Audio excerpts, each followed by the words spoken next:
Earlier tonight, Cornell women's lacrosse was partying like it was 2006, the last time they took down Syracuse. The Big Red led the Orange 6-3 late in the first half, but the final score would read 29 SU. Emily Hawryschuk, she said party's over for the Big Red, scoring a career-high 11 points. But Coach Kayla Trainer wasn't only impressed by her sixth-year senior, she was also impressed by her two best freshmen. The record book has been rewritten. Ahead of today's Syracuse women's lacrosse game, Emily Hawryschuk needed to record 3 goals in order to surpass her own head coach for the most scored in program history. Good news, she'd score 4 of them, helping to give SU an 18-11 win over UAlbany and giving Hawryschuk 262 goals on her career. In a close game against an elite opponent, when the door opens, you've got to walk through it. Boston College provided Syracuse a man-up opportunity in crunch time, and the Orange would turn it over in a 15-13 loss to the Eagles in a rematch of the 2021 NCAA title game. That wasn't the only mistake that SU made in a loss, but for Coach Kayla Trainer, it's definitely the one that stood out. It was at this spot on the field during Syracuse's 23-6 triumph over Binghamton today where the Meg Show was alive and well once again. Off a pass from Megan Tyrell, Megan Carney went behind the back and scored to make it 10-3 Orange. And yes, her rendition was a lot smoother than mine. Their new coach has learned one thing, just 2 games on the job, let the duo do their thing. As monster trucks infested what used to be called the Carrier Dome, Syracuse women's lacrosse was forced to host Louisville at local Christian Brothers Academy. And during a 23-13 SU win, history was made. And not the history you're thinking of. Emily Hawryschuk did score 5 goals, but she's still 2 away from Coach Trainer's all-time record. Meanwhile, draw specialist Kate Mashevsky had a career-high 19 draw controls and tied Coach Trainer's all-time mark. The Orange, they led 14-9 with 13 minutes remaining. Then they nearly threw the game away. They were only up 1 with under 10 seconds left.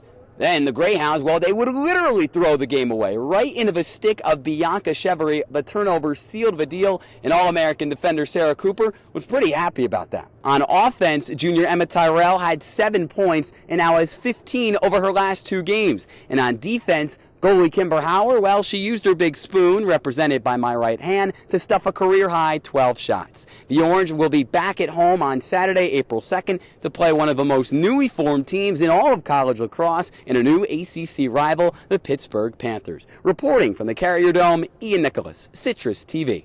All that being said, how has the team been able to deal with all these injuries? Not so well down the stretch, to be honest. John, they had 2 really big tests against North Carolina and Boston College over the last 5 games of the season. They didn't have Emma Tyrell for any of them, and their offense in those games really was up and down, especially in the second half. You would see quarters where they'd only score 2 goals. That is not good enough against high-powered offenses that feature Jamie Ortega in Charlotte North. Plain and simple, they are missing Emma Tyrell. They have the depth, but they might not have enough star power, which is kind of crazy to say. Lack of star power was pretty evident in that second half against Boston College. But now we look ahead. There's going to be a whole lot of star power the rest of the way for Syracuse. ACC tournament coming up. Seeding-wise, looks pretty similar to last year. What do you see coming up for the Cuse? I do see a little bit of a deja vu situation from 2021. And you look at it here, that loss against Boston College didn't really change a whole lot because they would have played either Virginia Tech, who they blew out last month, or Virginia, who, shocker, they blew out last month. So let's just say that both of them advanced to the next round of the semifinals, where they met last year.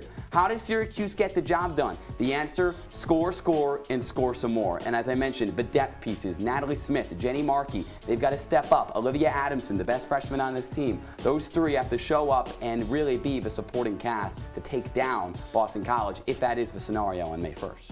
You score more goals than the other team, more often than not, you're going to be in a good spot. Usually. Yeah. Well, all that being said, again, the offense is where the brunt of the injuries have happened. When you look ahead, how can you still believe in this offense that, like you said, is relying on players that haven't been there before? Well, they're relying on players who haven't been there before, but also they're getting players who weren't there last year, but they're back. And their names are Emily Hawryschuk and Megan Carney, and they're fantastic. Emily Hawryschuk looks like pre-injury form. Megan Carney just got back from an injury, was able to get her feet wet in that Boston College game with 2 points, and hopefully she's 100% by the time they play Virginia. And you've got a Tewarton finalist in Megan Tyrell, one of the best finishers inside the 8-meter in the nation. John, no Emma Tyrell, but Megan, she's carrying the crew. Caleb Trainer's team just completed a 3-game road trip, so let's talk about it. Starting with when SU traveled to play Virginia on the 12th. Although a snowstorm forced a change in venue, the Orange never looked frosty, picking up a 17-11 win. Senior Megan Tyrell scored her 150th career goal in a 6-point showing. Tyrell and co. looked to stay hot in Gainesville last Wednesday, but number 13 Florida routed SU in Alligator Alley 14-10.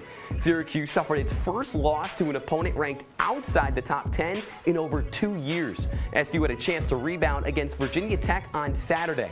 The Orange obliterated the Hokies 17-5, keeping their ACC record spotless at 4-0. Grad student Emily Hawryschuk finished with 5 goals, moving her in the 3rd place on Syracuse's all-time record list.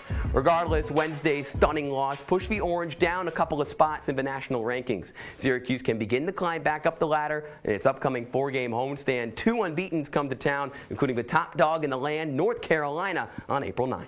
It was crazy going to a walkthrough first thing in the morning, expecting to play later that night, and just having everything taken away from us, 2 hours before our game. March 12th, 2020. Syracuse was ready to face off against Virginia. Then all of a sudden, the NCAA canceled spring sports.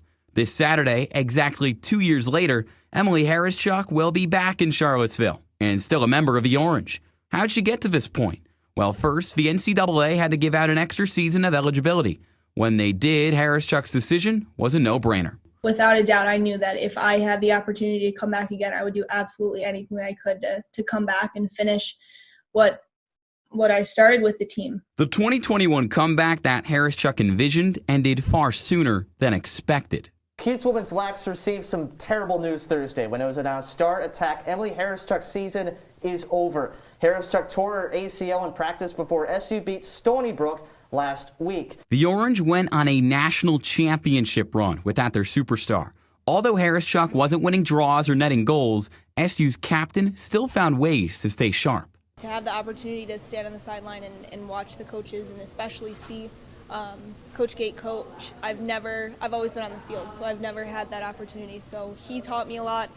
You also learn an entirely new perspective of the game, seeing it as opposed to being live playing in it. Hawryschuk wouldn't be the only SU standout forced to watch from the sidelines. Megan Carney's season was cut short as well, thanks to an ACL tear of her own.